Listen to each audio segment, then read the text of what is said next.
Je ne vous appelle plus serviteur parce que le serviteur ne sait pas ce que fait son maître. Mais je vous ai appelé ami parce que je vous ai fait connaître tout ce que j'ai appris de mon Père. Jean 15, 15. Le Seigneur désire que nous jouissions de son amitié et que nous partagions ses secrets, tout comme le font deux amis intimes. Pour cela, nous devons apprendre à lui parler. Lui parler librement. Et il nous faut apprendre aussi à entendre sa voix, clairement, chaque jour. Nous devons être conduits par lui en tout détail de notre vie. Si jour après jour, nous passons notre temps de culte personnel dans un esprit de prière, et si nous prions, le Seigneur Jésus-Christ nous parlera par sa parole et nous montrera beaucoup de choses secrètes et cachées aux sages et aux intelligents. Mais pour gagner l'amitié, notre réponse doit être authentique. Dans le chapitre 14, Dieu se révéla à Abraham pour la 4e fois, cette fois-ci dans Melchisédek comme type. À cette époque, Abraham, retourné de la bataille, avait vaincu les ennemis du roi de Sodome. Abraham ramena Lot et sa famille, ses biens et le peuple qui était avec lui. Au verset 16, il secourut en même temps le roi de Sodome et ses hommes.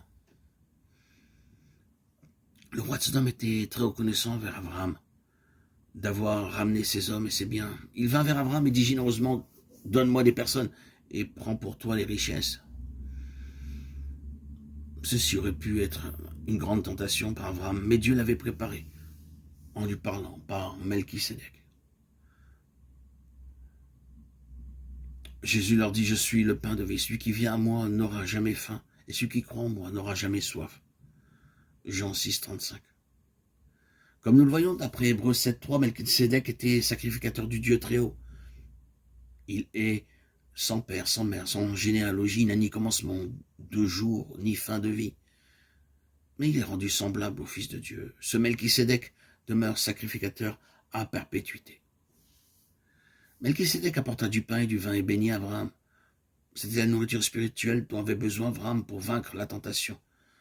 En ce sens, Melchisédek devint un type de notre Seigneur Jésus-Christ, qui est devenu à la fois notre pain de vie et notre grand souverain sacrificateur. La pensée que notre Seigneur Jésus-Christ est notre pain de vie est répétée 7 fois à partir du verset 48 de Jean 6 jusqu'à la fin de ce chapitre.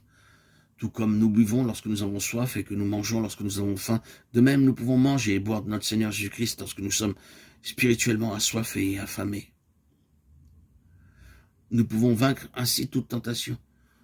Nous sommes tous sujets à beaucoup de tentations chaque jour et Dieu a fait pour nous une provision de victoire en faisant de notre Seigneur Jésus-Christ notre pain et notre breuvage quotidien.